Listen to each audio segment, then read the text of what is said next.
কেন্দ্রীয় নির্বাচন কমিশন এই রাজ্যে শান্তিপূর্ণ ভোটের আশ্বাস দিচ্ছে, কিন্তু সত্যি কি এই রাজ্যে শান্তিপূর্ণ ভোট সম্ভব?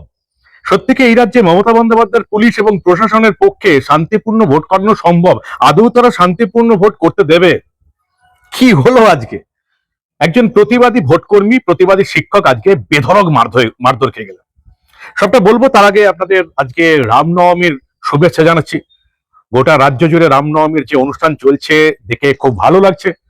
এই মুহূর্তে দেখতেই পাচ্ছেন আমি দ্য নিউজ বাংলা স্টুডিওতে নেই, আমি রয়েছি মেমারিতে। আমাদের এখানেও রামনবমীর আজকে র্যালি আছে বিকাল 4টে থেকে মেমারি নতুন বাস স্ট্যান্ড থেকে। সেই র্যালিতে আমিও থাকবো, তাই বাড়ি এসছি।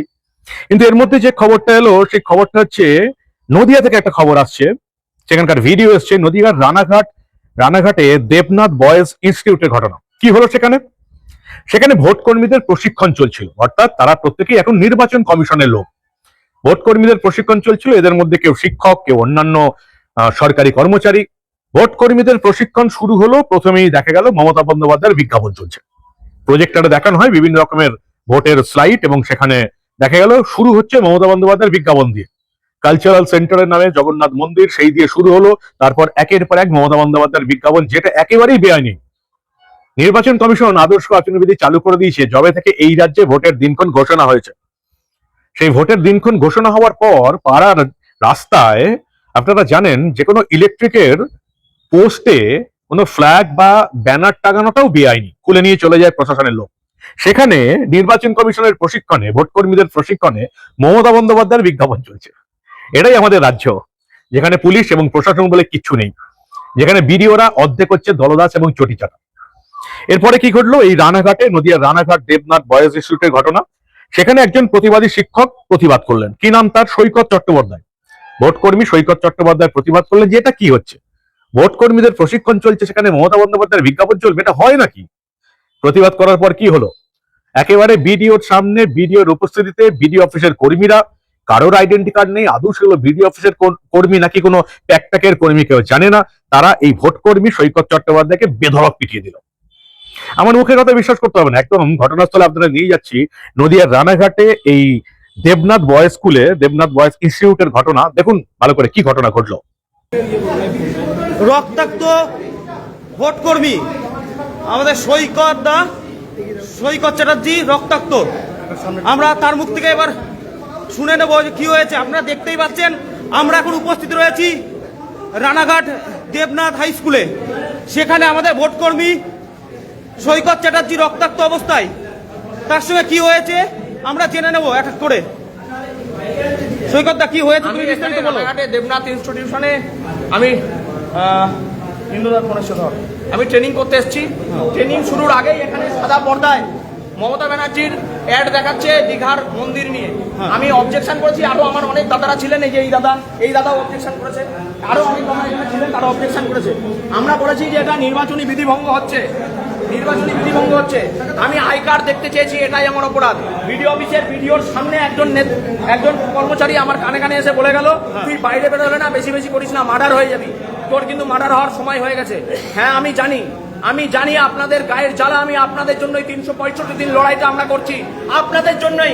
এই বিডিও অফিসের কর্মচারীদের জন্য আমি 11 দিন অনশন করেছিলাম, তাই আজকে আমাকে রক্তাক্ত করা হলো। বিডিওর নেতৃত্বে বিডিওর কর্মচারীরা, এই ঘরে যারা দায়িত্বে ছিল, তারা হাত তুলে দিল, তারা কিছু জানে না। উল্টে আমাকে কিল, চর, ঘুষি, যেমন খুশি তাই করলো, আমাকে মেরে ফাটিয়ে ফেলা হয়েছে। দেখুন, এই যদি অবস্থা হয়, রাজ্যে ইলেকশনের দরকার নেই। আমরা বলছি ভোট বন্ধ হোক, এই ভোট নামের প্রহসন বন্ধ হোক, রাজ্যে রাষ্ট্রপতি শাসন জারি হোক, না হলে আমাদের মতো ভোট কর্মীরা, সাধারণ ভোটাররা মরে যাবে। আপনারা দেখতেই পাচ্ছেন যে আমাদের এই সৈকতটা আজ রক্তাক্ত। কারণ হলো ভোটের ট্রেনিং এর নামে এখানে মুখ্যমন্ত্রী মমতা ব্যানার্জির বিভিন্ন প্রচার চলছিল, তার প্রতিবাদ করায় তার গায়ে হাত তোলা হয়েছে, তাকে হুমকি দেওয়া হয়েছে, সে মার্ডার হয়ে যাবে। আমার অপরাধ, আমি আই কার্ড দেখতে চেয়েছি। আমি বলেছি আপনাদের জন্য আমি 11 দিন অনশন ছিলাম। ভোটকর্মী আক্রান্ত হলেন, সেখানে যে জায়ান্ট স্ক্রিন ছিল সেখানে মমতা বন্দ্যোপাধ্যায়ের ছবি ছিল। কেন মমতা বন্দ্যোপাধ্যায়ের ছবি থাকবে সেই নিয়ে তিনি প্রশ্ন তুলেছিলেন, তারপর তাকে মারধর করা হয়। নদিয়ার ঘটনা, শিক্ষকের নাম সৈকত চট্টোপাধ্যায়। কে মারধর করেছে? ওখানকার যারা স্টাফেরা ছিল, সবকে সাসপেন্ড করে এফআইআর করা হচ্ছিল, আমি টেক আপ করছি। এফআইআর করা উচিত। মুখ্যমন্ত্রীর বিজ্ঞাপন চলছে, তো আতে আপত্তি কি? মুখ্যমন্ত্রীর বিজ্ঞাপন যেখানে খুশি চলতে পারে, নির্বাচন কমিশনের ভোট কর্মীদের প্রশিক্ষণও চলতে পারে। আর সেই জন্য আপত্তি করাতে এই প্রতিবাদী শিক্ষককে বেধড়ক মারলো নির্বাচন কমিশনের লোকজন বলা যেতে পারে। কারণ এখন প্রত্যেকটা বিডিও অফিস, ডি অফিস তো নির্বাচন কমিশনের আন্ডারে। তাহলে এই বিডিও অফিসের লোকজন এই ভোট কর্মীকে বেধড়ক পেরালো। কি করবে নির্বাচন কমিশন? কি করা উচিত? করা উচিত এই বিডিওকে আজীবনের জন্য সাসপেন্ড করে বাড়িতে বসিয়ে দেওয়া উচিত, যাতে এ আর কোনোদিন আমাদের ট্যাক্সের টাকায় যার মাইনে হয় সে যেন এই তৃণমূলের চটি চাটতে না পারে, দলদাসগিরি করতে না পারে, নিজের অফিসে তৃণমূলের একেবারে ঘাঁটি বানাতে না পারে। কাজের লোক প্রচুর আছে, একটা দুটো 10টা 50টা ভিডিওকে, চটি চাটা ভিডিওকে যদি বাড়িতে বসিয়ে দেওয়া হয় সাসপেন্ড করে, তাতে কিচ্ছু এসে যায় না। প্রচুর কাজের লোক আছে আমাদের রাজ্যে, কর্মহীন বেকার যুবক যুবতীর অভাব নেই, যারা সঠিকভাবে নিজেদের কাজটা করতে পারবে। আর যে সমস্ত ভিডিও গুলো একেবারে চটি চেটে চলছে, তৃণমূলের হয়ে কাজ করছে, তাদেরকে সাসপেন্ড করে বসিয়ে দিতে হবে। আমাদের ট্যাক্সের টাকা এই চটি চাটা অর্বাচীন অপদার্থগুলোকে আমরা আর পুষবো না। কেন পুষবো? আমরা কোনো রাজনৈতিক দলের ক্যাডারকে আমাদের ট্যাক্সের টাকায় সরকারি কর্মী হিসেবে কেন রাখবো?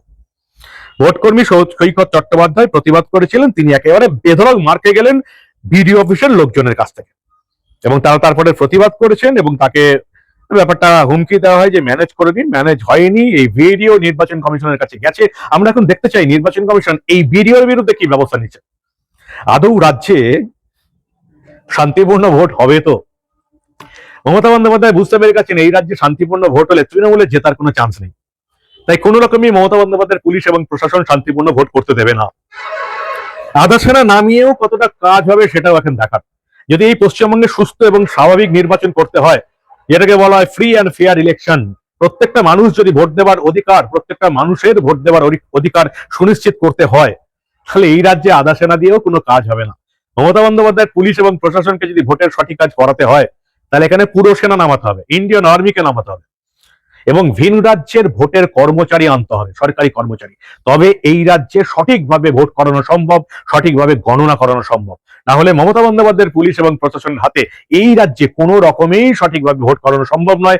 নির্বাচন কমিশন যত তাড়াতাড়ি বুঝতে পারবে তত তাড়াতাড়ি মঙ্গল। বাংলার মানুষ বুঝে গেছে, শিক্ষকরা প্রতিবাদী হচ্ছেন তৃণমূলের ভয় ছেড়ে। এটাই হচ্ছে এই রাজ্যের সবচেয়ে ভালো দিক। অন্তত কিছু মানুষকে আমরা জাগাতে পেরেছি, যারা প্রতিবাদটা করছেন, মার খাবার ভয় পেয়েও প্রতিবাদ করছেন। এটাই সবচেয়ে উজ্জ্বল দিক। পরিবর্তন চাই, না হলে বাঁচার রাস্তা নেই।